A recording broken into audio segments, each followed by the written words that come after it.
Hey guys, welcome to another video. Today I'm going to be addressing one of the concepts that we have actually gotten a lot of requests on the YouTube channel, where we talk about the difference between trending ideas on Redbubble and Evergreen, and kind of the difference between the two. So let's go ahead and break down, first of all, what is a trending niche, how to find it, and let's just kind of talk around that for a second. So a trending niche is something that gets really, really high search volume in a short period of time. It's essentially a boost in desire or need for that product, right? And so what happens is Redbubble designers tend to do designs around these trending ideas to get money, of course, to get sales. Now, the thing that people a lot don't talk about is how long those trends last. There are some trends that last a week. There are some trends that last 3 weeks, but generally overall, they're not going to last for years going on. And kind of that's the biggest downfall with doing trends. Now, there's something also a lot of designers don't talk about when it comes down to doing trends, is that a lot of these trends are actually or could actually hurt your account if you engage in them. So let's just go ahead and look at an example of a trend. If we go over here and search for arcane, or let's not even search for it. You could see here there's a section that says trending searches, and you can see here the trending searches for free without using any tool. So you have Oriental rug as a trend, and we could take that and we could enter it in, and we could see here for some reason these Oriental rugs are actually trending. Now this is an example of what we call a safe trend, because you can't really get copyrighted for this unless you just steal somebody else's work and you hurt your account. But if you have something that's purely made by yourself and you use that tag, and make sure obviously don't spam tag, but if you use that tag, you're doing perfectly fine, you're doing well. But if you use a different trend, for example, like this one called Arcane, right? Arcane is actually, I think, like a TV series, and you could actually hurt yourself. Now, you might be telling me, well, why are there hundreds of people selling arcane merch? Well, first of all, these accounts typically they want to capitalize on the trend. They want to do something that's going to make them money, and you can't blame them for it. But the second thing is that they're actually using something that they don't own. So they don't own this design, even if they hand drew it. They don't own it. Now, Arcane is actually like a cartoon, comical sort of series. But if you look at it here, all these different images and things like that, they're from the actual series, so they don't own this content. So it is up to Redbubble to remove all this content. Now, you could ask me, why doesn't Redbubble remove something like this? And for the life of me, I couldn't tell you. They're just a little bit slower on removing different content, on copywriting matters, and they're generally less strict than other platforms, for example, like Merch by Amazon. But in general, something that you want to understand is that if you do a design like this, where you're just literally taking an image out of the Arcane film or something like that, kind of like this one, right? Let's go ahead and click on this so we can take a look at how it looks. This is clearly just a screenshot of the like a scene in the series. You're hurting yourself because, or you're definitely putting yourself in the line of fire here. There's a big chance that you could hurt yourself. Now, it just depends on you as a author, well, not as an author, as a designer, if you want to do this.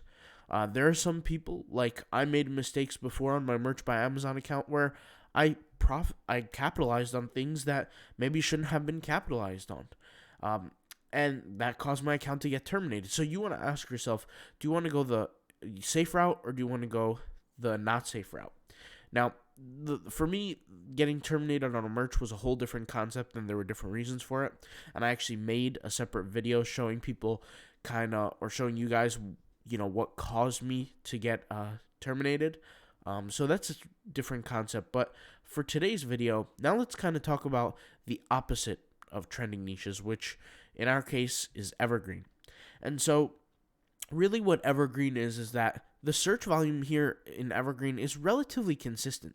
Meaning, if I was to search for, let's say, blue whale, right? If I was to search for blue whale, there will be only a certain amount of people who search for a keyword like that every month relatively. right? And whether it's 10 people, whether it's 100 people, it's roughly limited to that search. There's really no reason for it to spike unless then it becomes a trending niche. But you could see here that it's relatively a calm search niche. There's not, there's obviously a lot of results, 29,000 results, but it's not something that's going to, spike overnight. At least there is no logical reason for it. Now, with that being said, an evergreen niche is going to have that consistency every single month.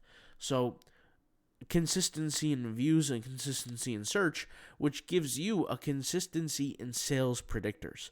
So, if you're on the first page, let's say, of this keyword, you can somewhat sort of predict after the first 2 months what kind of sales you'll be making for the year for an item like this.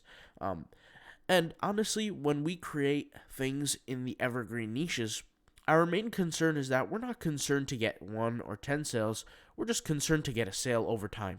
Whether it be a year down the line, whether it be 2 years down the line, whether it be 4 months down the line, we just want to get a sale. And generally, my biggest tip for the evergreen designers is that when you create one design that is evergreen, and you're going to create hundreds of these, when you see something that's working, you want to capitalize on it. You want to make more of it. You want to make different variations of it. So let's say I was this artist right here, and I made this blue whale, right? And it worked for me. And let's say after 3 months, I got a sale. Then I got another one. Then I got another one. And let's just say I kind of neglected it. I forgot about it. Let's say the next month I got another 3 sales. Well, then I should be telling myself, okay, I should be doing more of what's selling, logically. Something that I always live by is double down when it works. If something's working, double down on it. We can always shift to some different category later.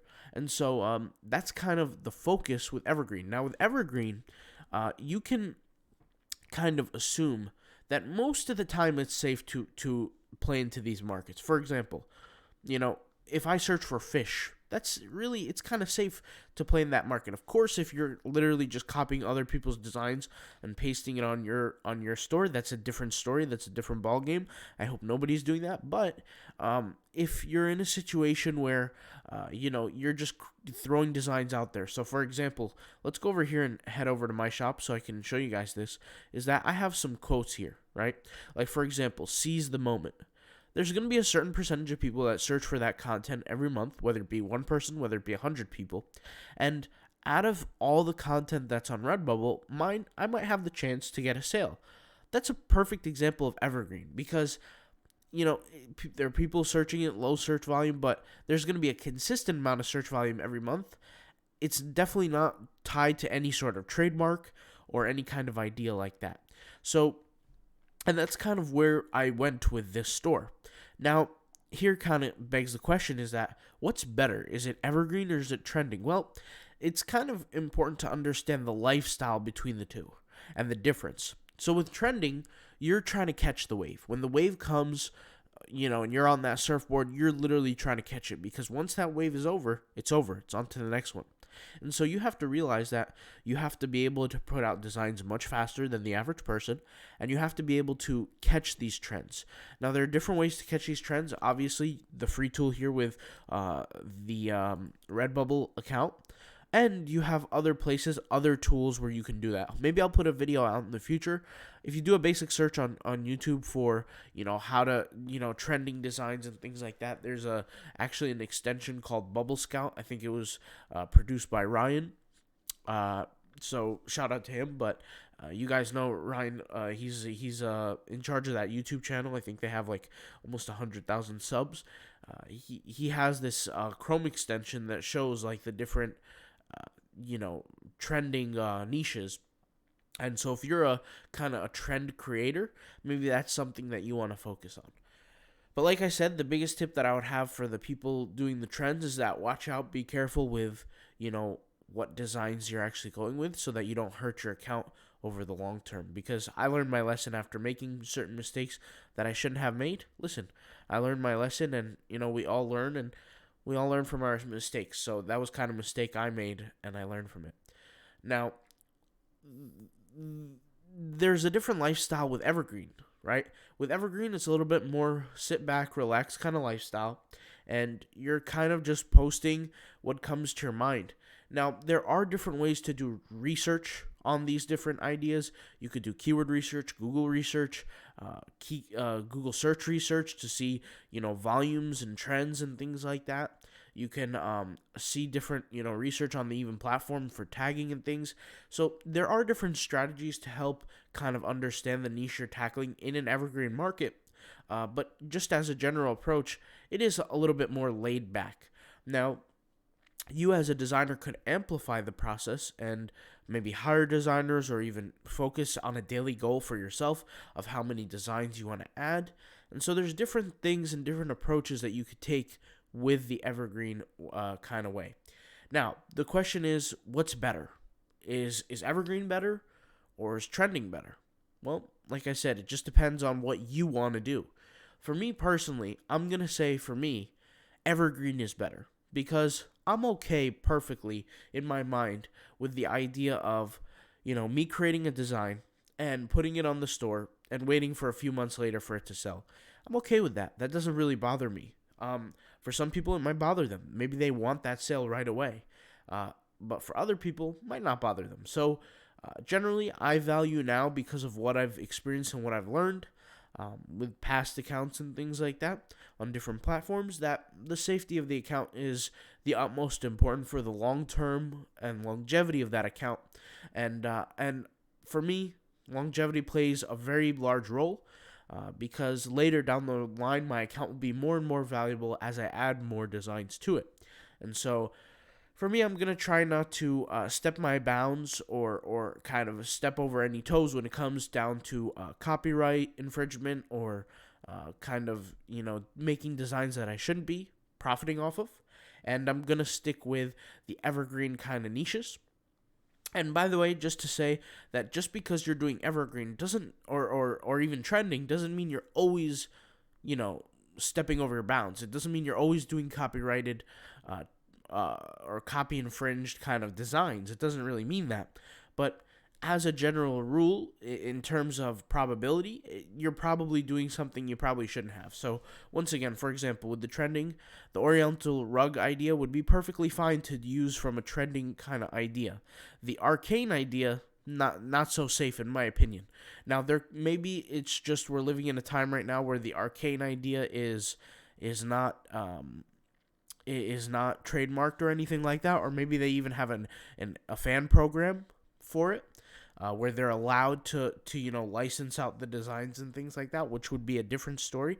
I personally am not in the fan program or the artist program where you get to team up with Redbubble and get their licenses to be able to sell certain products in certain, for certain TV shows and things like that, like the Rick and Morty and all that kind of stuff. I personally haven't signed up for it, but I know there are a lot of people that have. So if you have that allowance, then that's a different story completely. But as a general rule, the main difference between the evergreen and the trending is just the search volume. And for me, I prefer a long-term search volume over a search volume that peaks in the beginning right away and then dies off later on. And that's kind of why I prefer using the evergreen. All right, I'll talk to you guys later. Thank you guys for watching, and have a great day.